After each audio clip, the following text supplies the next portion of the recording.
are now. Wow. Kpro Cow Pow Wow Wow. It's the Kpro Cow Pow Wow Wow. They want to find the treasure, they want to find it now. They are Kpro and they are Cow. They're going over it and over it and over it again. This treasure hunt created by Forrest Fenn. Sing it! Kpro Cow Pow Wow. Kpro Cow Pow Wow Wow. It's the Kpro Cow Pow Wow.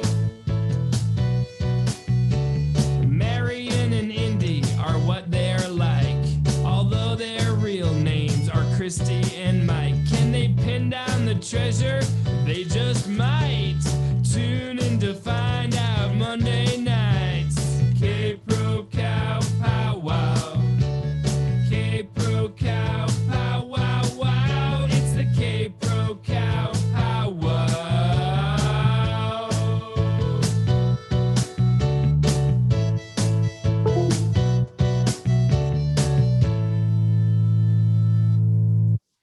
Hey, everybody. Today is a Monday, March 22nd, Conspiracy Theory Edition.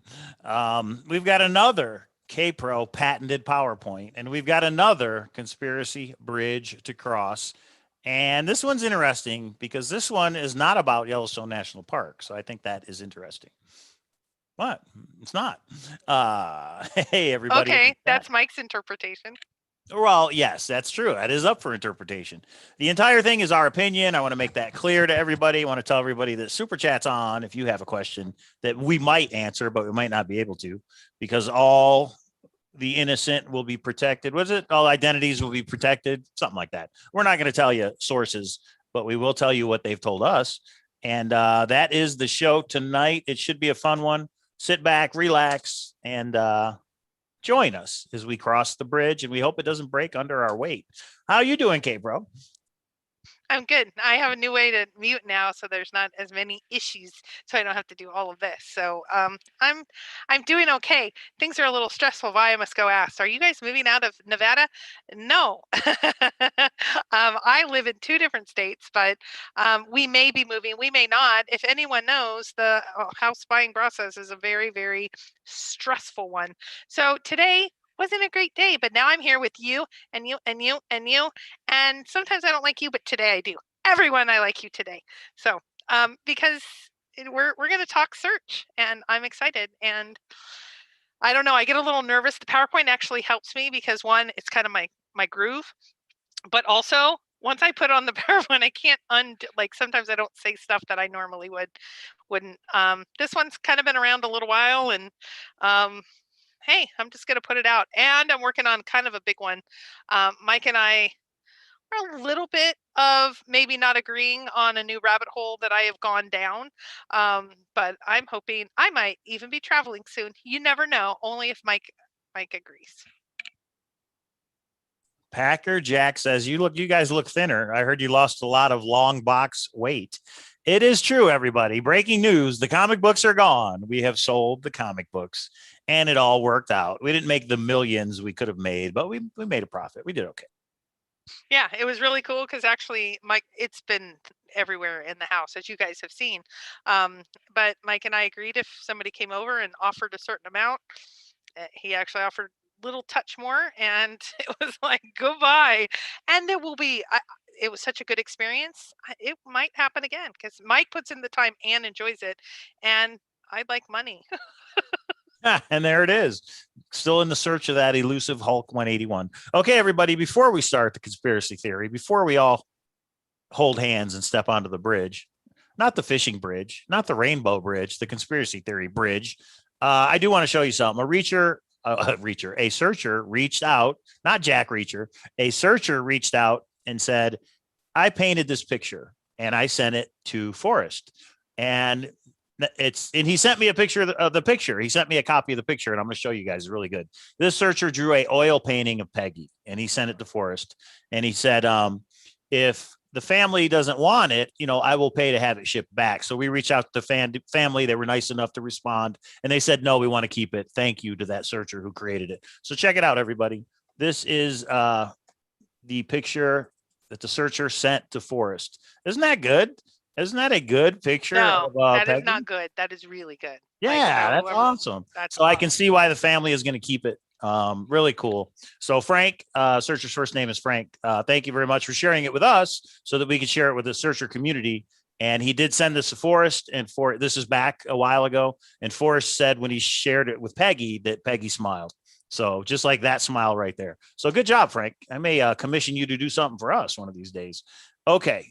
We did get a super chat from Chasing Indy on YouTube, everybody. It says travel to California so we can go on a quest for margaritas and the truth. And the truth is misspelled, so there may be some margaritas involved already.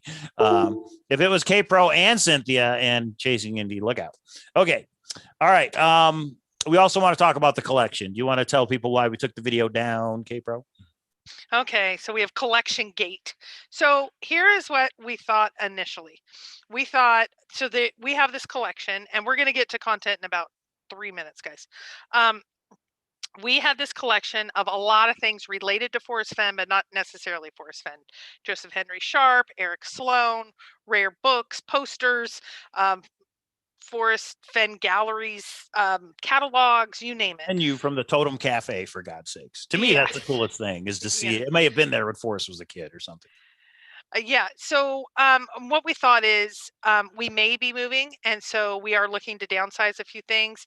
And so we thought, why don't we go through all of it, which we did, and people can either make bids on all of it or individual pieces. Well, people did both. Actually, they did a third thing. I want these 5 items, and here's how much I'll pay. Here's how much I'll pay for the total collection. Here's how much I'll pay for one individual item. How much? This and that. And we got enough responses. It was a little overwhelming. So we thought first step was, if we're going to sell the whole collection, we can't sell the individual parts. So we shut down the individual parts. But then there was a ton of interaction with different people of, but I just want that one piece. But have you considered this? Did you know that? And we went, oh, we didn't think through this. And I will take the full blame. My collection, I will say, I'm sorry. So what we said would be best right now is we just shut it down to say, okay, we've got to figure out how to do this right, where it's fair to everybody. What that all looks like, I need a little bit more time. So I said, Mike, delete the videos for now. People are still bidding. We've taken the videos down. I don't even know how they're finding out about it. They're still bidding. Stop. Some people were very disappointed that I would sell the collection. Hey guys, I'm also going to sell my car eventually. I'm sorry if you're disappointed in that. It's called expenses. It's called life. So yes, these are items. I sold the comic books. That wasn't easy. I was umbilically attached. So yeah. So in general, we didn't think it through well enough. We didn't get far enough along that we thought, let's just stop it now so we do it right. That was me. That's on me. That's on me. So that's okay. So we took the collection video down, and we also are no longer taking bids. When we sell it, we will actually have the details worked out ahead of time, and you will all know. Everybody who emailed me will get an email specifically from me saying it's back up. We think we're going to go the eBay route, but we don't know yet. I'm kind of investigating eBay because the Chaseopolies are selling on eBay. So I got to figure out what those new fees are and stuff. So that is what's up with the collection. We took it back down, but not forever. It will be back up for those interested. Okay. Anything else, Kpro, before we jump headlong into this chasm we're looking over right here? I have a whole list of things, but let's do it after. We have some additional insight about Jack's evening after you go. You got to do that one now. I think you should do that one now. No, I think we do it after. It is all right, funny. we'll do it after. Okay. Well, what do you do after you see the treasure chest, but you have to go and wait until the next morning to pick it up? We found out what Jack was doing. And why he slept in. Okay, so we got that from a searcher. This supposedly is an email from Jack. We'll see. I'm sure if it's not, Jack will refute it after he watches this. Okay, let's jump into Conspiracy Town, everybody. We hope you got your waders on because it's about to get deep. It's going to be interesting, and let us know. Email Kpro, email me, and let us know what you think about this theory. No, not Kpro. All right, take it away, Kpro. Okay, this is a short presentation, but I thought relevant enough information. So let's just start. I mean, I think there's only like 5 slides, so it's not going to be lengthy. We'll have lots. I have 4 or 5 other things. Just don't sell Mike. I will not sell Mike. Okay, bring up the PowerPoint. I'm going to walk through the backstory, what happens step by step, and then the location information. So yes, and Mr. Clue, we did. Okay, we have to talk about that. We finally solved the wedding gift for Mr. Clue. So we'll talk about that right after all of this as well. Thank you to Mr. Clue. It was pretty cool. Mr. Clue didn't just send us something. He actually created a YouTube video that was on private just for us. The first one was 2 ciphers that you needed a keyword for, and then you had to anagram an answer. That was too hard. I spent time on it. I shared it with friends. We all tried to figure it out. So Mr. Clue said, okay, I will change it. It was a identify this star by the NGC number. I think it's NGC. For you astronomers out there, and then identify this frog. And I was able to do that. So Mr. Clue, thank you so much. He's got some silver coins he's going to send our way. And Mr. Clue on YouTube, you guys should check out. He's got the Kentucky Derby puzzle treasure hunt up there right now. Thanks, Mr. Clue. Okay, so I am calling the person that believes he knows the treasure chest location, Mr. Foff, friend of Forrest. So this is the friend of Forrest and all the related backstory and information on the chest and the final location. Next slide. So this is the story as I know it. Here we go. Mr. Foff in Yellowstone with the shovel. That's what I'm saying. Going back to the Clue days. Okay, here's the agenda, kid. So let me tell you what I'm going to be walking through. So first, I'm going to go over the backstory, the players involved, and how the information was given after our last source, who was less than ideal of a situation. I verified some things. So I have talked to Forrest, and I have talked, obviously, when he was, this is evolved over several years. So I did talk to Forrest about Mr. Foff. I've corresponded with Mr. Foff and Forrest both. And then after you kind of get the players and what happened, we will then go to what the details of the location and all the information about the location. I did not find all the information credible, so I want to say that now, meaning it doesn't correspond with what Forrest told us. But I didn't remove any individual pieces. I just put it all in there. So because I think that's appropriate, you guys make your own judgment calls. The actual source's identity is confidential because I don't have permission to share that. Others have information and they can share what they want, but that's my deal. Even the source number 1, Mike's source, friends of his are outing him. We are not. I mean, it's just not what we do. That's not how we roll. So we're going to give as much information as possible. If you're saying, hey, I don't even want to hear it, if you don't give us names, addresses, and telephone numbers, just click off now. Goodbye. We're not going to do that. So Mike, any questions before we go to the next slide? So I'll be playing devil's advocate throughout this. I'll be asking some of the questions you guys are probably going to have. So I'll be interrupting Kpro left and right. And of course, I have the soundboard. So we do have, let me see, what could we do here? We do have some live audio from Jack. Let me see, what could I play? Oh, did I lose it? Where'd it go? Hang on. It's here. All right, we'll play it later on as I lost it. No, I think if there's not a super chat, we don't do it. Let's move on. Let's focus on content, real content, not soundboard, Mike. Everyone hates the soundboard. I've been getting hundreds and thousands of emails. Good for you and your father. Okay, that was not Jack, actually. That was not real audio from Jack. Okay, here we go, everybody. And now we're going to get into the details. Everybody's probably looking at this going, what are you talking about? Mr. Foff. Remember, Mr. Foff is a friend of Forrest Fenn, correct? Yes. Okay. It's just a nickname we're giving to somebody. Okay, here we go. I don't want to use source number 2, source number 3. So I came up with a clever name. Okay, so here's the backstory, the pre-story, whatever you want to call it. A friend of Forrest claims to know the treasure chest location. We'll name this searcher Mr. Foff. So when you hear Mr. Foff is the guy that claims Forrest Fenn told him the location of the treasure chest, and he knows individual details that I will disclose in a couple of slides. Okay. Mr. Foff corresponded with a friend about the treasure chest location. His friend died, and the son was a searcher. The son had access to his father's emails. When he got access to the emails, he contacted Mr. Foff, and I went, holy heck, you know the treasure chest location. they had correspondence about that. So there's some details that have come from Mr. Foff. There's some details that have come from this source. But when this source came to me, it wasn't enough for me just to say, oh, I believe you. I said, do you mind if I contact Mr. Foff? And he said, sure, contact Mr. Foff. So I contacted Mr. Foff. So I have information from the searcher. I have information from Mr. Foff. And then eventually you'll see I contacted Forrest and said, is this guy your friend?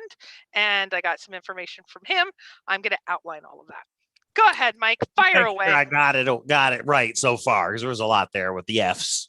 Mr. Foff is a friend of Forrest Fenn. Okay. Yes, sir. Mr. Foff, talked to a searcher. Back and forth with a searcher. No, he corresponded with a friend of his. Oh, a friend. I don't think the right. friend was a searcher. No, it's that's the true. friend's son Gotcha. that was definitely a But the friend died, and the son of the friend was going through his emails, was like, oh, here's an email about Forrest Fenn or about the treasure hunt. And the son of the searcher who died realizes that Mr. Foff knew where the location was. Does that sum it up so far? That sums it up as I understand it. Yeah, as of course, guys, this is all secondhand information, but we get it out. We did get a super chat from 3D Bronze, and I heard tell me where has been solved, and I don't know the solution yet. So 3D Bronze, I hope it's up on your website, 3dbronze.com, everybody. He did send a super chat and says PowerPoint is good, but we could always use more soundboard. I agree. How about this one? I'll smack you in the mouth. I'm Neil Diamond. Neil Diamond. Okay, so that sums it up. We've got a friend of Forrest talking to another friend.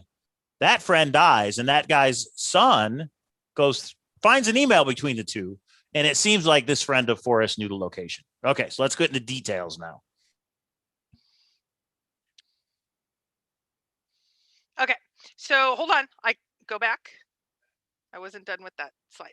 I contacted Mr. Foff and confirmed some of the details. You're going to see what I confirmed. I contacted Forrest directly to see if he was in fact a friend of Forrest. And I confirmed yes. I'll go into that in a second. So the rest of the story is laid out, but that's the backstory. Okay, go ahead. Next slide. Okay, so kind of what Mike said, let's absorb this for a second. So if you can see the purple on the right, that's the searcher who gained these email access, and he had a father-son relationship with the other purple box, which is the dad. Give me 1 second. Good for you and your Oh, it cut off. Wait a minute. good for you and your father. There you go. That's for the source and their father. Sorry, go ahead. I didn't mean to interrupt. I did actually. Queen Anne, your question will be answered with the next slide in just a second. Okay, so we have the source and the dad.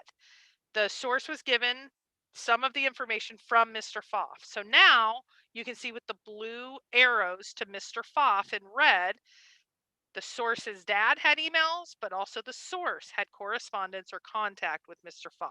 I know some email, I don't know if they talked or not. So now Mr. Foff had direct communication with Forrest because he's Forrest's friend. He's visited his home. He's had lots of those things. So I decided, because I've learned a lot about sources, I went directly to the source and had correspondence, discuss the details. That's the right green arrow. I went to Mr. Foff. The source's dad obviously had passed. I could not confirm with the dad, but I did confirm with Mr. Foff the situation of how did the source get your emails and how did all that happen? So I confirmed what the source was saying. And that he did know the treasure chest located. Well, I'll go through all of that. And then I went directly to Forrest and verified some of the information, but not all of it. I think that will be interesting as well. So I've had contact with Forrest about this situation, Mr. Foff directly over 3 or 4 years, and then the source's information. Or source directly. So I tried to verify at every point to try to make sure that there was enough information to make it credible, more credible than just somebody emailing and saying, oh, I know the location.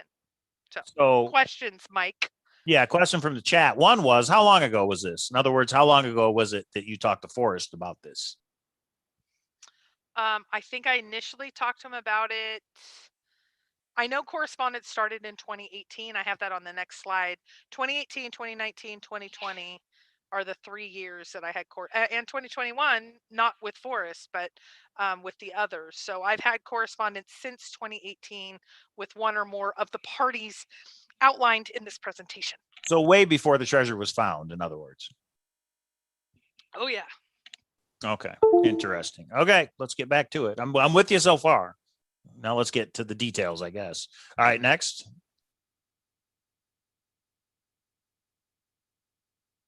Step 1. Okay, so step 1. So you get the information, like I just said, 2018 to 2020. I contacted, so I get this information from the searcher and I go, let me see. So I contacted Mr. Foff. I contacted the source. I told him that I was contacted by a searcher claiming to know that he knew the whereabouts of the treasure chest location and some related details of how he knew him. It was his dad, all of those details to say, is there a there? What do you think? And he responded. We had lots of actual correspondence back and forth. He verified he was an email of Forrest. He was a friend of Forrest. The email initially revealing the information was confidential as it was sent to the dad. He wanted to make it clear I didn't send it to the son initially. The son wasn't his friend. It was the dad that was his friend. And that's how this whole situation developed. But he did confirm the source's information that the son did get the emails and he was corresponding with the son, etc. He was told, I was told he was told where Forrest wanted to die, which was very spiritual. And that goes, I see streets in the room, to several that know that the spirituality component. And there was some reasons behind why they discussed that. And he was told this directly by Forrest Fenn, discussed their friendship, relationship, and this dated back before Forrest even had the idea of the treasure chest. It was actually back where Forrest, the initial conversations were allegedly or initially back when Forrest was thinking that's where he wanted to die. So this was even before the treasure chest. So it dated way, way back. So this could be way back to when he had cancer. We're talking way back, maybe when he had the idea, but this is not when he hid the treasure chest. This is even before 2010, correct? Correct. The friendship and relationship, and I went and verified because there was some, I won't say work, but there were some joint projects that they were involved in, and I went and did some date checking. They knew each other from way back. So yes. Okay, so you, Kpro, have verified that Mr. Foff is in fact a friend of Forrest Fenn, Forrest Fenn. There's no doubt about that. Well, I went to Forrest. You'll see that on the next Right. slide, and You said, verified it here's with who the I've been man talking with. Yeah. Yeah. But I not only did that, I took it to a next step and I verified some of the joint project stuff that they did. And I was like, oh, okay. So even hearing from Forrest wasn't enough. I did some extra verification. So Kpro is kind of like Kolchak. Anybody? Kolchak, the Night Stalker. He was an investigative reporter. Do you know who Kolchak, Night Stalker, is, Kpro? Yeah, it's before her time. Give a thumbs up if you guys remember Kolchak and the Night Stalker. Wait a minute. I lived in Southern California during the Night Stalker time, and it was no, horrifying. that's not that. This is Dracula. This is not what you're thinking. Not a real thing. Yeah. Anyway, sorry for that detour, everybody. Okay, so we've got Forrest Fenn. Confirmed this is a very good friend. You could even say a colleague, maybe, of Forrest Fenn's. Okay, Kpro's verified. I made the colleague part up. It's just a guess on my part. He's known Forrest for a very long time, probably maybe even before Forrest got cancer, a very long time. This Mr. Foff has told another person, Forrest told me where he wanted to die. It's a spiritual place to Forrest, and I know where this location is. Okay. Then Forrest hides the treasure chest. And now it becomes, well, that must be where the treasure chest is because it's where Forrest told me he wanted to die. Does that sound right? He actually was at his house and he started building in the treasure chest. Well, I'll get into that, but yeah, it evolved into. So he was there before treasure chest. He was there as the treasure chest was being filled. And then, you'll see. Hooley says was Foff in Michigan. I don't know if you're going to give states, but was this Mr. Foff in Michigan? I'm not narrowing down the person at all. So nice try, Hooley. Nice try. Okay, let's go back. Because wait, there is more. Don't go to the next slide. Okay. He says that he saw the treasure chest firsthand, and it was filled over many visits to Forrest's home. And then he said, just give us a first letter. Come on. It was sitting in the open. He was sworn to secrecy about the location, but F disclosed the location to him. And then he gave some of the details. I have two more slides before I get into those details, because here's the backstory. Now I went to Mr. Foff. This is what Mr. Foff told me. And so this is kind of we're still in backstory territory. And then I'm only 1 or 2 slides away about here's all the information that he gave about what he alleges is the final location. And I will say that at the end of this slide, it gives the final location. That's all I'm going to say. All right, next slide. Yes, next slide. I didn't say that. I said that. Okay. David Hasselhoff. I love it. Foff. Okay. So this was in Nice. August of 2020, because that kind of went away. And then it was August of 2020 that it all kind of came up again. So I asked Forrest if he knew Mr. Foff. He said he saw the treasure chest and that he knows the final location. Forrest's response was blank. This person, Mr. Foff, is I need to read it. Oh, I'm sorry. I was ready to. Okay, go ahead. Mr. Foff is an arrowhead collecting buddy that I used to know. I have not seen or emailed him since long before I hid the treasure chest.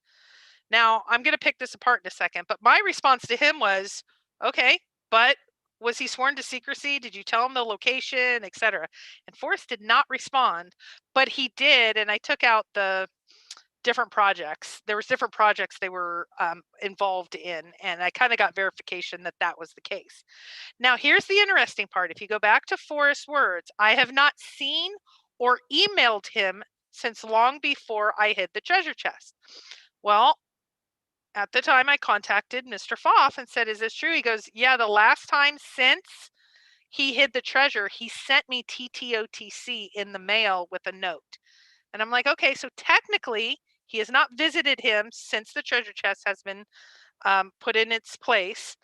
So 2010, or emailed him since then. So he hadn't corresponded with him in about 10 years, but he was a friend for many decades before that. But you see how Forrest answers your question? You say this person he knew about the treasure chest and knows the location. Forrest doesn't answer that. Forrest says, yeah, I knew him, arrow collecting buddy. Haven't seen or emailed him in a long time. Doesn't answer the question, yes or no. But to be clear, it's not like Forrest called this guy up and said, I'm hiding the treasure chest and this is where it is. This guy is just saying, me and Forrest are old buddies. We used to talk. I know where Forrest wanted to die. And then he gets the thrill of the chase in the mail from Forrest, reads it and goes, oh, wow, this must be where I know where the treasure chest is. This is where Forrest wanted to die. Right? Yeah, they had correspondence. He actually told me the entire backstory of when and how Forrest told him all of the details. It was definitely very spiritual. Mr. Foff told you this. Mr. Foff did. Okay. Of all the details, where they were, how it transpired, all of that. And it's very spiritual. And if you knew the individual, it makes all of it made sense. So there's a little bit more context, but if I give them more context, it gives away the person. I'm not willing to do that. I haven't asked either way with the person because I'm just keeping it general. Well, I'm going to make the call that what you just said is in fact breaking news, everybody. For anybody that has never heard this story, it's breaking news that confirmed Forrest has a friend, very long time friend. Confirmed Forrest knew this friend. Arrow collecting buddy, confirmed from Kpro talking to this person that he believes he knows where Forrest wanted to die. Correct? Okay. Now Bloop Bob has a very important question. Kpro, are you ready? Yes. Isn't this an ethics dilemma, asking for confirmation of info and spoiling the thrill of the chase? Well, I don't know what you mean by spoiling the thrill of the chase. The thrill of the chase is over, everybody. I don't know if you guys do that. You guys knew that. The thrill of the chase is over. We're trying to backtrack where this thing might have been. Kpro, being the Kolchak, the Night Stalker person that she is, meaning an investigative reporter type, just hears certain things. And back when Forrest was alive, was able to go to the source to confirm things. And now is the time that we've decided to put it out because Jack has in fact found the treasure chest, but won't tell us where he found it. So do you think there's any kind of a ethical dilemma here by giving this information out, Kpro? Nope. I'll elaborate a little bit. I At was this going to point, say, and there it is. Next. so if Cynthia do I think what Cynthia's doing is wrong right now? No, we have been given a less than satisfactory ending.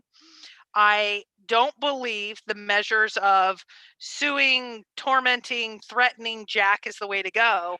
Every opportunity that we have to get information out to the community, and if everybody did this, I think we can get a lot closer. I want to know the ending. I'm not willing to act, I think, it appropriately. I'm not putting out names, addresses, etc. I'm putting out and the it's important. information that I have that hopefully will help each of you, and hopefully we can all get what I consider the satisfactory ending. It just happens to be that this person believes it was in Wyoming, and a lot of this was happening during that, anyway. So I don't believe it is. Like a lot of people said, you only are allowed, like this was during the chase, you're only allowed to look at the poem. You're not allowed to look at anything else. Forrest didn't say you're only allowed to look at the poem. We're looking at everything. How did Jack solve it? He found some video where Forrest slipped up. Do we say, Jack, penalty, give us the treasure chest back? No, we're Hashtag red using flag. we're using everything we can. I will correct myself because I did say, hey, you guys know the thrill of the chase is over. It's actually not over for a lot of people. It won't be over for a lot of people until the solution has been made. And a lot of people, I think, would journey to that spot. And that's a whole other conversation. But thank you to the people who corrected me in the chat room. Like, it's not over.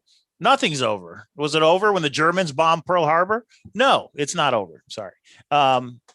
Could even now Ron Tapley asks, could this have been the dead person in saying two can keep a secret if one of them is dead? Will you say if the person is still alive or not? Oh yeah, like corresponded this week. Yeah. Yeah. So Mr. Foff is still alive, everybody, just so you know. Okay, so let's go back. Let's get to okay. That's enough background. Let's get into the good stuff. What did he say? Did he give an exact spot? No, but he gave a lot of detail. It's pretty exact, and we're about to get to it. Yeah, I mean, I don't think it's not a GPS coordinate. It's not exact like that, but a lot of people are going to want to know, is it even in Wyoming? Let's find out. And thank you, everybody, for tuning in. Make sure you thumbs up. Make sure you subscribe for more Conspiracy Theory Bridge, because there's more coming. Okay, here we go. Okay, so maybe it just is what it is. Okay, so let's go to the next slide. Okay, so summary of the hints. I think I have 2 slides on this. So this is what he did not give the exact location to the source or myself, but he did give a lot of details between the two. And I think it narrows it down pretty considerably to, I would say, a couple mile area. But here we go. Forrest showed him the treasure chest before it was placed. Each visit, he said, the treasure chest had more artifacts. And he discussed, it was really interesting because he discussed where some of them came from, which was fascinating in itself. Here is something that I would consider breaking news. I don't know if I believe it, but he said, we discussed the detail of his bronze work and that Forrest had planned to put clues in the bronze jars. What? Hang on.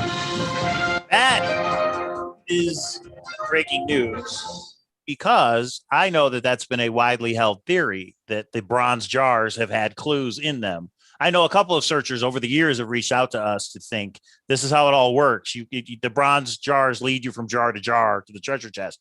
They thought each of the 9 clues was a bronze jar. So that's interesting. This guy actually said that.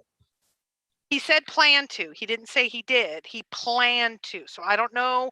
I'm giving you the facts as I know them. You interpret them the way that you want. Okay. That's interesting, to say the least. Has anybody ever found one of these bronze jars? I don't think they have, that we know of. Okay, go ahead. Okay. This one, I don't know. These next couple. He said where his only means of transportation was his twin engine plane parked at the Santa Fe airport. Where could he land on unrestricted land and drop off the box?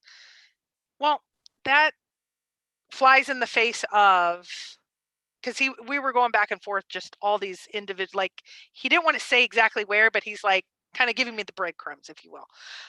I believe he's already told Cynthia something different, where it was when he was at that in Cody. So I don't know. That's I don't know. Well, this is my take on it. Didn't Forrest say to you, Kpro, that I had not seen or talked to this person since way before I hid the treasure chest? So that to me sounds like this Mr. Foff is talking about when Forrest got cancer and originally had the idea. He's talking about all the way back in 88, 89, 90, talking to Forrest when Forrest first had the spark.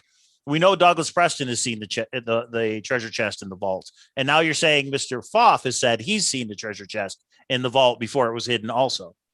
Okay. So we don't know the year that Forrest bought the treasure chest. We don't know if it was 89, 90, 91, 92, but it sounds to me when Mr. Foff says, because Forrest had a plane back then. And I think people have researched that in 2010, when we believe Forrest actually hid the treasure chest, he didn't have his plane anymore. He no longer had a pilot's license, I don't believe. Or around that time, he lost his pilot's license. So I wonder if this guy is talking about what things that Forrest said back in the early 90s when he first had the idea. He didn't actually follow through. That's correct. Well, just like the Bronze Stars. That's how I take it. I don't know, but I'm going to surmise if he hadn't talked to Forrest in 2010 or 2009, maybe Forrest said, like, yeah, I'm thinking about putting some hints in the jars. Yeah, I'm thinking about doing this. I'm thinking about doing that. Oh, I got to find a place that my plane would take. Well, then he figured out, hey, I'm already up in Cody. Hey, I didn't put the Bronze Star. I don't know if he put any hints in the Bronze Stars or not, but anyway, that is what he said. This is the parts that I said, remember on that first slide where I said, not everything I believe, but at least I'm including it just in case. That might make you think, hey, this is out of bounds. And yes, why I must go.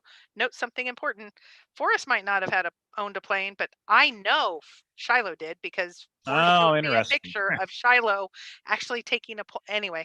I know for a fact. And yes, he did have a license.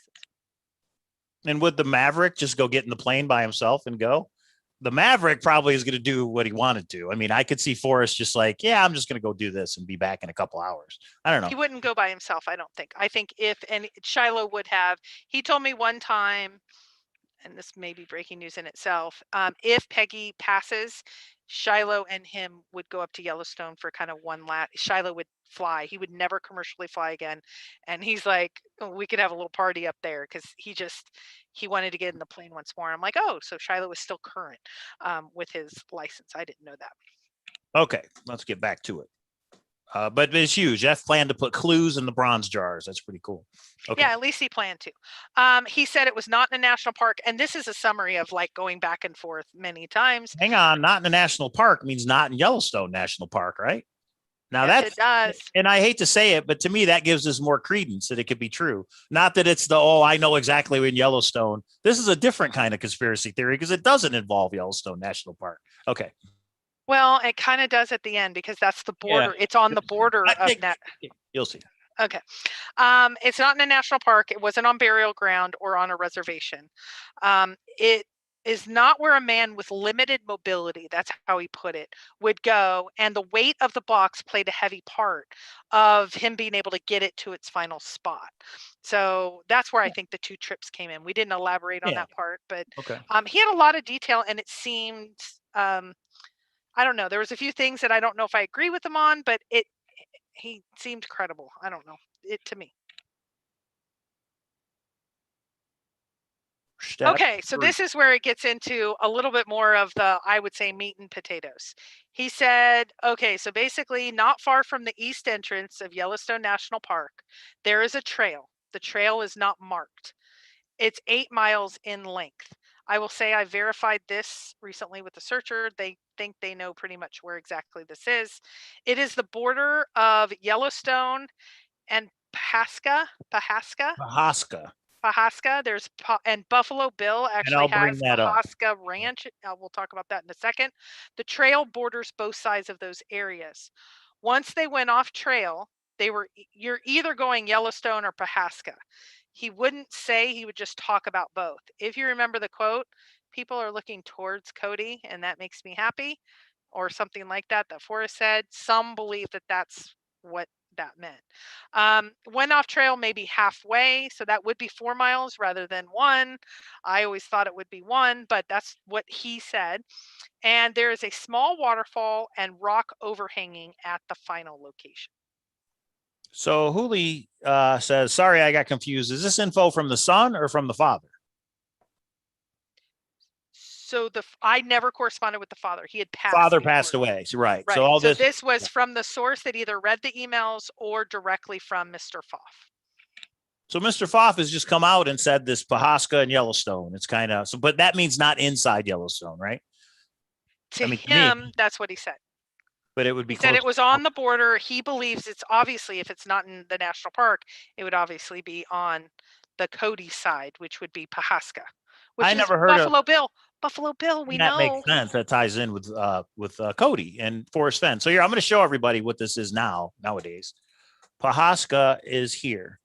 It's the Pahasca TP Resort, Buffalo Bill's original lodge. Apparently, this is where Buffalo Bill lived or something back in the day when Buffalo Bill was alive. Now it's a lodge, and I think me and Kpro need to go here and stay. But let's look it up on Google Maps and find out where. And as you're doing that, let me give you the background. So it sounds like a lot of people knew or believe Buffalo Bill was a connection, but the Buffalo Bill Ranch is where really, really, really wealthy people would come and big game hunt.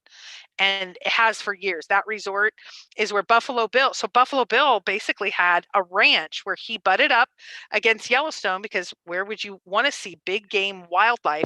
And we're not talking like if you're kind of rich in the United States, we're talking princes and oil countries and etc. would come in, and that is where they would come, and they had this resort that was kind of, everything rolled out kind of thing. Okay, go ahead, Mike.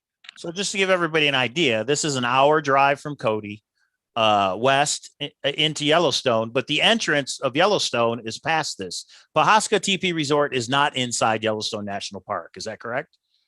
That is correct. It is the nearest lodging to Yellowstone Park, but it is not inside Yellowstone Park. Okay, and going back to what Mr. Foff said, he believed it was around this area, an 8-mile trail. Something like that? Is that an unmarked? No, this is what he said. He said it was a trail near the east entrance of Yellowstone Park, bordering Yellowstone Park and Pahasca. Now, this is Pahasca, the resort. I don't know where the city limit. I don't think it's a city, the township limits or whatever it is. I called a couple searchers. They knew this area inside out. They're like, that totally makes sense.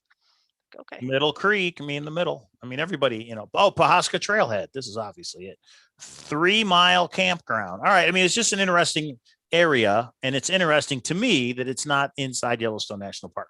Okay, back to the PowerPoint. Yeah, thumbs up, everybody, for new information, if you believe it. And of course, how about I bring up the PowerPoint? And of course, it's everybody's got to make their own decision on this stuff. All I know is that Kpro confirmed Mr. Foff was a good friend of Forrest Fenn's. Why would Mr. Foff die? Well, why would Mr. Foff lie is my question about this after Forrest passed away. And somebody in the chat said, well, why wouldn't Mr. Foff go get it himself? What do you say to that, Kpro?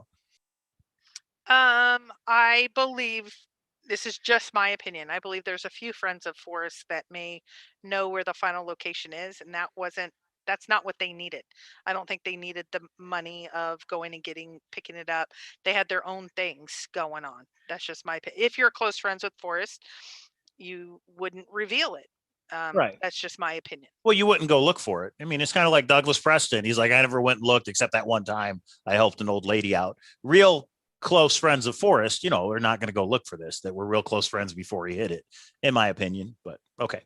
So, and to be clear, Mr. Foff never would have came out with any of this except a friend of his son found an email and then went to Mr. Foff, and that kind of let the cat out of the bag. To me, that sounds believable too. It just sounds believable. To me, just me though. I also believe the GPS solves. So what do I know? All right, here we go. Right. And that's same thing for me. So these are the pieces and parts that all come together. So the first was a lot of background discussion, and then this was kind of the meat and potatoes. So yeah, is that an area that you can narrow down pretty quickly? Sure. Is there, I don't know. It was enough that I thought credible enough because of the verifications, especially with Forrest, and Forrest not answering. I was like, when he answered, he knew him, and he went back and forth about the projects and this and that, and they were friends, and why, and arrowhead collecting and this and that. And it was like, okay, he tells me he knows where the treasure chest is and that he's supposed to keep your secret. Nothing back. Not like that's crazy or no or whatever. Nothing. And so I was like, okay. Now, Lou C says, why are you telling this now? Sounds like you've known about it for a long time. I won't say I knew all of this before the treasure chest was found. I knew some of it. I knew a lot of the background information. I knew some of the vague things. I didn't know a couple of the pieces, and I didn't know the area well enough. I was going more towards Wyoming. I was just trying to figure out when all this was happening. So it kind of like lost its steam. It came back. When it lost its steam, it was because I wasn't getting enough of the details. I was getting, yeah, it's up north. Yeah, it's this. It's like, okay, that's general. And I didn't want to push too hard because there was a lot of sensitivity between a friend, someone passing. I didn't really want this out initially. I'll kind of come around to the discussion. I told him about the documentary. So that was like late 2019, early 2020. He was like, well, maybe a little bit, but this is kind of a sensitive subject. So I would push it and then put it aside, push it, put it aside. Most of the details has come out after the find. And so let me ask you this. Did the information about the actual area, Pahaska and 8 Miles, did all that come out after the chest was already found or before? Yeah, go ahead. Most of it. And that's important to note. So Yeah. Mr. Foff never told this to anybody. It may have been in this email to the searcher friend, but he never confirmed it until after the treasure chest was found. So, okay. Yeah. Well, and there's Why I Must Go and maybe some others in chat. I know several searchers who have searched that area. So I was just thinking, I know I went on Google and I was trying to figure a lot of that piece out of what is the details, this and that. I just couldn't make all of it. I couldn't make it work enough. So was Christy asking these questions to Forrest through email or on the phone? Lori, no, I was not on the phone. I've only been on the phone once, maybe twice with Forrest ever. There were definitely some emails. And I think one of our visits, we did discuss it. So, yeah. So, people are going to ask, will you show the email? The one where Forrest confirmed, yes, I know the person. Somebody's going to ask that. So something to think about. Yeah. And the reason I would say no is the discussion. One of the emails that have most of this is the emails that go into these individual projects. And I'm not going to go into those projects because I think it reveals the person. So I'd have to redact. And once you start redacting, then people are like, oh, you're redacting important pieces of it. And it goes around and around. So, yeah. How long will it take Kpro and Cynthia to go on this trip? I told Cynthia I would like her to tune in tonight. It would make I hope she at least explores this. I don't know. Has Cynthia ever searched this area? Do we know? No, but a couple of the searchers that she knows has. Interesting. Only she said Jack she looked knows. into it, but she couldn't make a really good WWWH work. So maybe there is, maybe there isn't. I don't know. Okay, we're not done with the PowerPoint yet, right? No, I think we are, but let's see. Let's see. Oh, so these are my kind of disclaimers. Some have indicated there's a connection between Jack and Mr. Foff. I can tell you, I have not been able to confirm that. I don't think there's any breaking news there. I don't think there's a there there. But I will ask. So I don't know. Other searchers have information if they want to put out additional information. I know others have talked to both Mr. Foff and the source. I won't reveal the names and personal information. That's just not, I'm more focusing on the hints. And there you have it. So I know Kickstart coins. I'm not going to say everybody agrees with me. I'm not being very transparent. I'm being as transparent as I'm willing to be. So it's kind of it's kind of all or nothing. I'm somewhere in the middle of where my ethical line is of what I'm willing to do. If I know that's frustrating because I know like the GPS solve to this day, people are like, we want to see, and hear from the individual. That's not something we can do. So.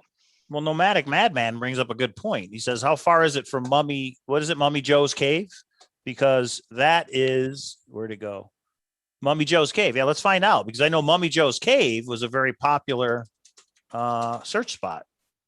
Uh-oh, is it not coming up? 4 minutes, 2 miles. I know this is a very, wait, to have it right. Mummy Joe's cave. Why did it go there? Oh no, that's Yellowstone National Park. Where is Mummy Joe's cave, everybody? Let's see. I don't know. Yeah, I know that's a popular search spot, but it's not coming up. Why is it not coming up?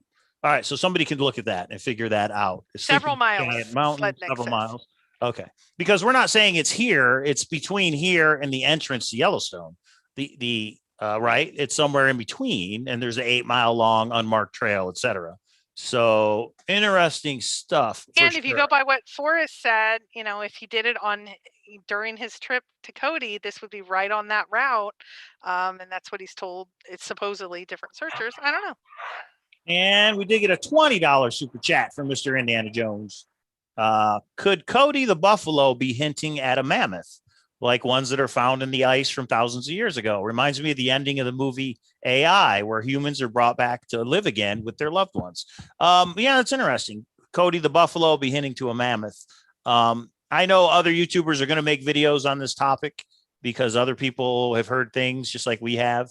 Just past the east entrance. Okay, so it sounds like Mummy Joe cave is inside the park, maybe past the east entrance. Okay. What are the lat long for that trail? I don't know, Mary. You're gonna have to look that one up. But I do think it's interesting for sure that could Forrest have told a good friend of his where he wanted to die before he ever had the idea of the treasure chest? Is kind of the question in my mind. Wasn't there a female in one of the get-togethers that said, "Oh, Forrest told me where he wanted to die," and everybody wasn't, "Oh, she knows where it is," and then Forrest had to come out and say, "No, I didn't tell her that." Does anybody remember that?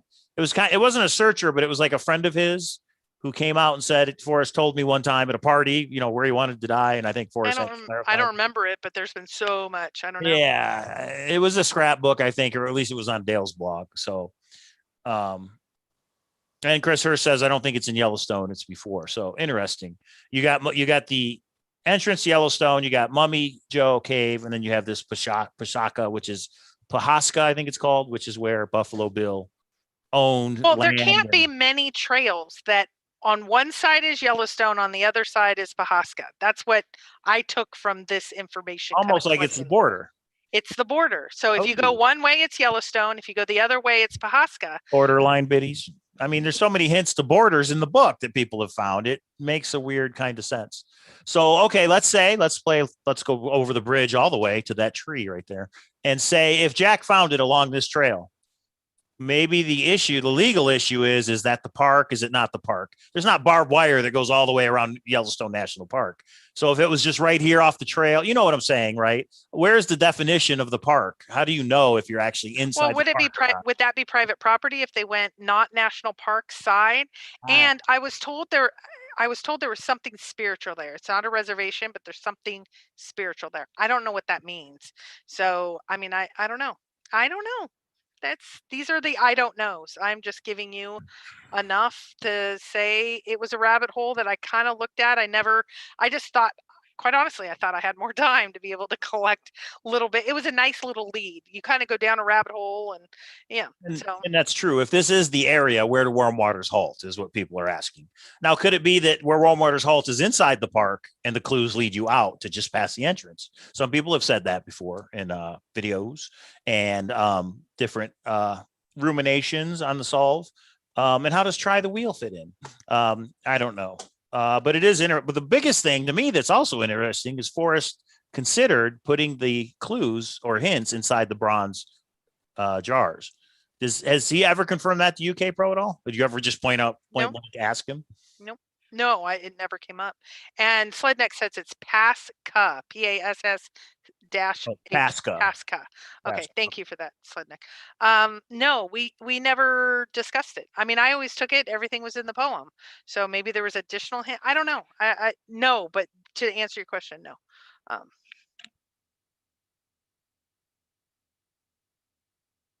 Okay, so does anybody else have any other questions on this? We have 2 or 3 other things. Like, what was Jack doing the night that he... Okay, this is a good breaking news, everybody. Kind of humorous, but it fits. This is another one that fits the smell test, in my opinion. We know that when Jack found the treasure chest, he didn't retrieve it. he asked for Forrest's permission, and then he went back the next day. And then he says, "Oh, I think I slept in." And we're like, "What? How can you sleep in?" Tell him, Kpro. A searcher sent this to us and says this was a response from Jack that is not verified yet. Why did Wait, he? you get all the good stuff. You need to, you saw the correspondence, so you need to summarize. Yeah, and then I have a sent it to question, me. the important question. And Missouri Dave says Mummy Cave, 12 miles east of Pahaska towards Cody. Oh, so it's further away. Interesting. Okay. It's definitely an interesting stretch from Yellowstone to Cody, isn't it, Jack? Sorry. So what was sent to me by a searcher was he point blank asked Jack, did you celebrate when you found the treasure chest? And Jack said, yes, I got a very expensive bottle of wine. And he says, I almost drank the entire thing. That's why I overslept the next morning. Doesn't that totally make sense? You found it. You got Yes. permission from Forrest. You're going to go back and get it. You get a bottle of wine and you get hammered and then you sleep in to go when you go back to get it. I mean, it makes sense to me. So we don't know. Well, and that's the confirmed, thing. Jack. I tried to email Jack and I asked him red or white because the funny part is that actually those little details are what makes a story believable. Right now we have lack of information, so of course we're going to have lots of conspiracy theories. So I'm at the point of that is something that I think is I find it unbelievable that he initially what he said is he went to look at it. He just wanted out of an abundance of caution because it would be a legal hot potato. I left it there. I slept in. I picked it up the next day. That doesn't sound believable. Now what we know, he went and he looked at it. It had a legal document that said, don't touch this or you could, and I'm surmising here. Do we know there was a legal document? Somebody emailed me this and says, do you guys know for sure there was a legal document in the chest? It's somewhere. Somebody asked, can you go into what the note in the treasure chest exactly says? And he said, I don't want to disclose any of the legal documents, is how he responded. Said that. Jack said that. Oh, see, I So didn't that means realize it's- that. Interesting. Okay. So now, Okay. but let me go back. So now we have the situation of he goes and finds it. Legally, he has to tell Forrest the only way that man could sleep is probably to have 3 extra drinks, and that's the only way he could get through the night because he was probably ripping his hair out. And then he had to sleep in because he was trying to sleep it off because he was going to be in the car.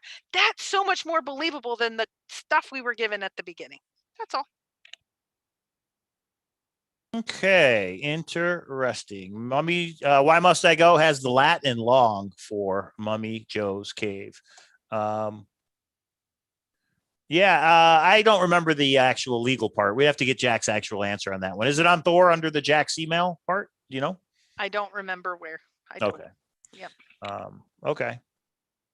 So Karen from Canada says, no, I asked Jack and he said he never said there were documents in the chest. I don't think Jack wants to answer one way or the other.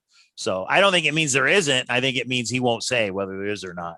But that does mean. And he did not say it. He did not say like there are legal documents in the chest. What he said was when someone asked him what that document said in the chest, his answer was, I don't want to answer any question about the legal documents.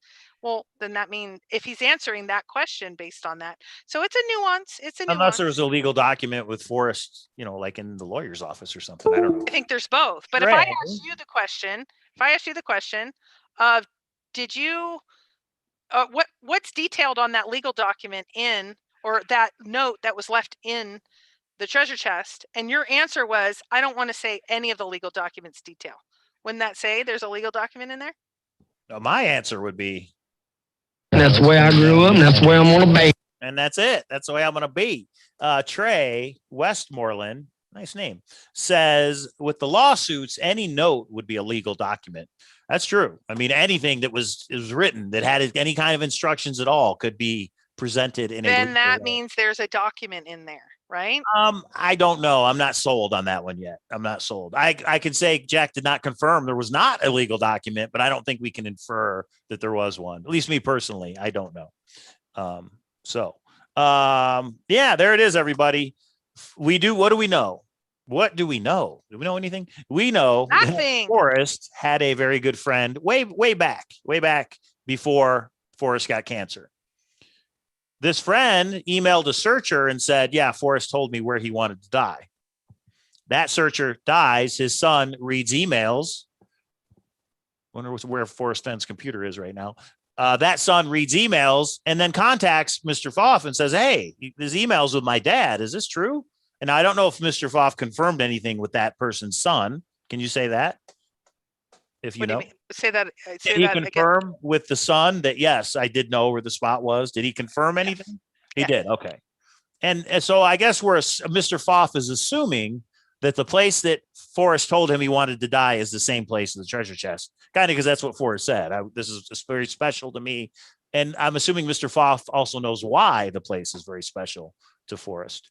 And then you said unsubstantiated. Some people are making claims that Jack knew this Mr. Foff or had some connection to him in some way, shape, or form. That is totally unsubstantiated, everybody. That's just Right. And I just don't think theory. it's the case. I personally lean towards no because I contacted Mr. Foff and said, "Do you know Jack?" And then some other details. And he's like, "Who's Jack?" Which kind of makes me go, but anyway, he's saying that he doesn't even know what I'm talking about. So that makes me lean towards no. So Duncan Smith says, "So can you give your best knowledge what the exact spot is again from the source? I'm kind of confused."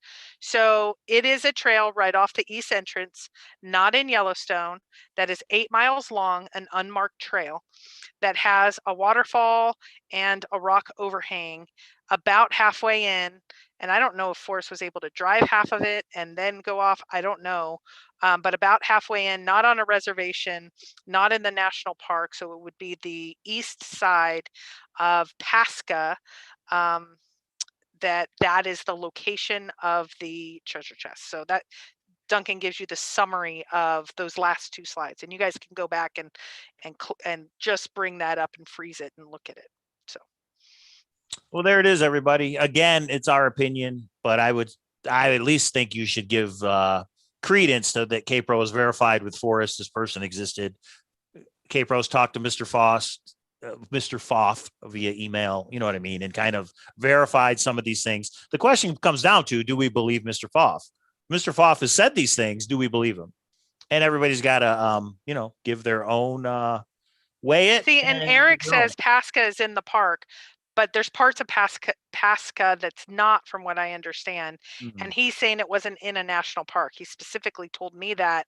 So if it's in Pasca and part of it is and part of it isn't, I think it narrows it down even more. I don't know. I am terrible in maps. And so that's when I was like, Cynthia, why don't you take that? Because she's super great in maps. I'm not. So anyway, that's my 2 cents. And you know what? It might not be worth even that. Who owned what in 2010 when Forrest hit it? That's kind of the question, right? And then we know Forrest consulted some lawyers after he hit it. So did something change in that area land wise? These are all speculations on our part. What else we got going on? So yeah, did Jack drink a bottle of wine? Only Jack can tell us. That can become the designated drink of the chase. We need to find out what he ordered or what he had. Wouldn't that be awesome? Like if he said it was let's say it was a Dom Perignon. That's not wine, that's champagne. But that's the point of, at the next WSOF, we would all have a drink for him. We need this information, Jack.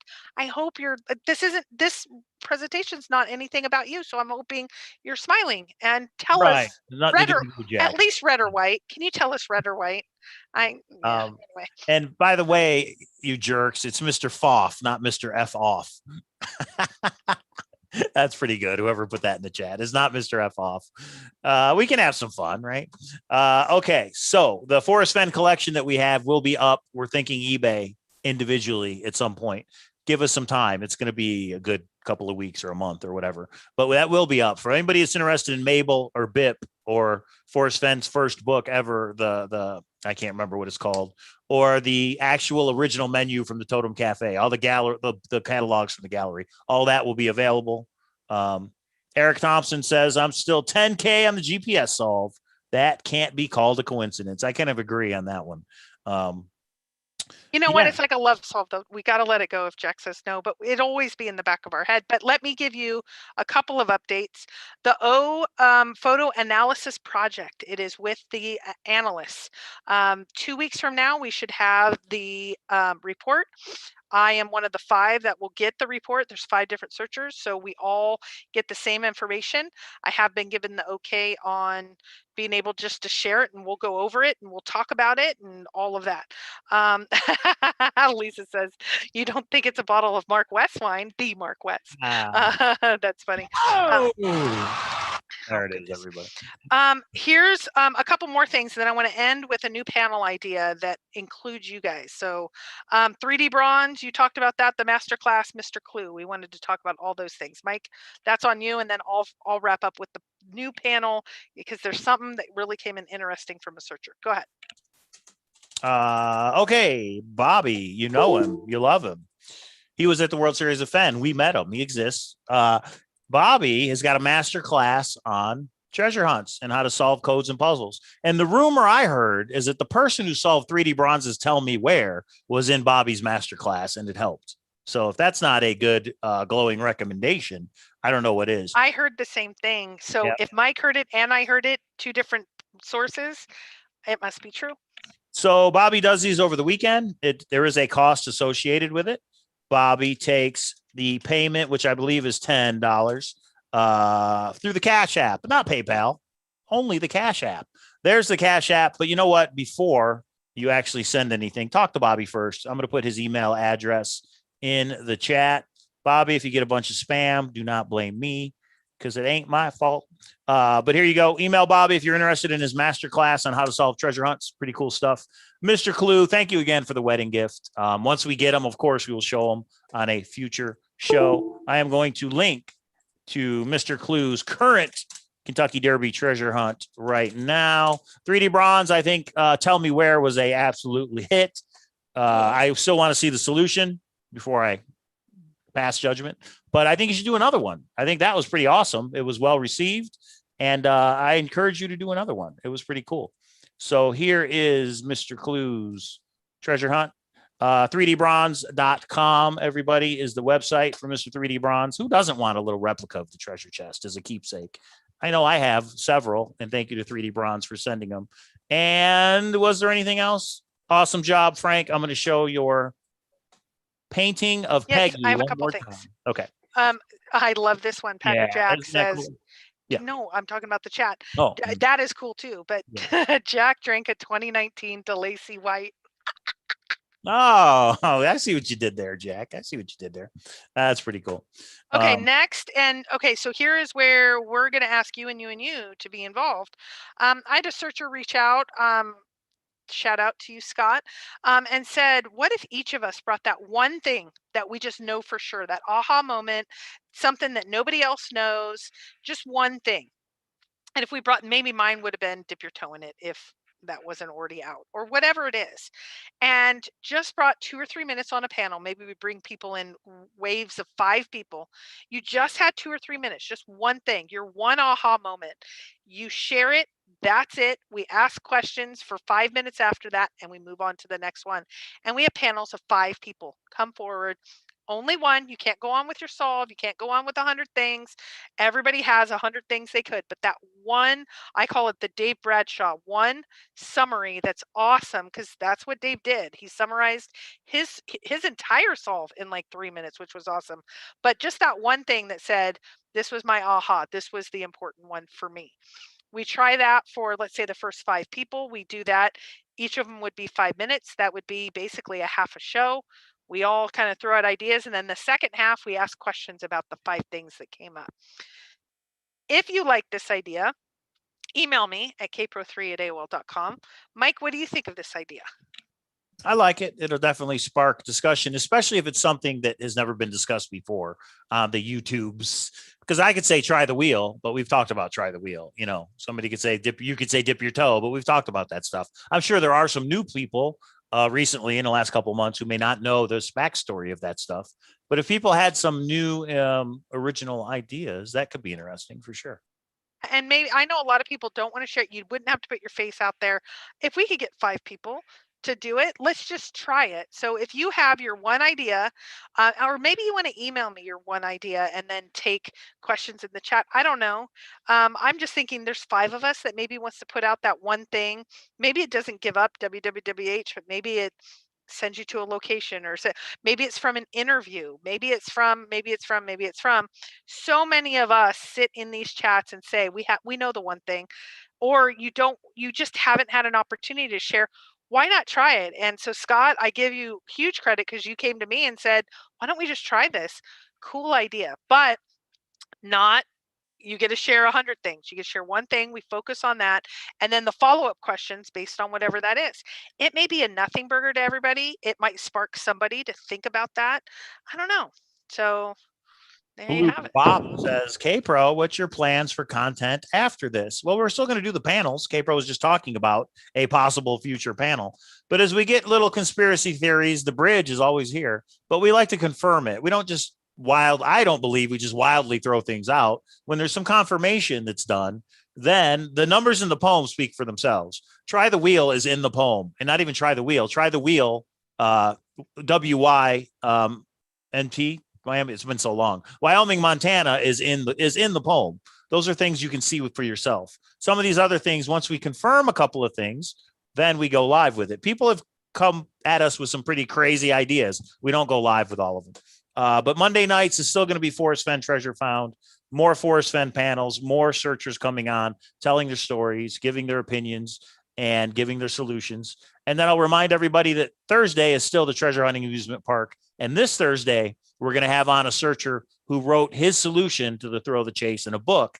But the twist is there's also a brand new treasure hunt in that book. So tune in Thursday night for that. Well, and I will say there's two big things happening. I think, well, one is happening for everybody. We are only about 2 months away from Dan Barbarosi's book.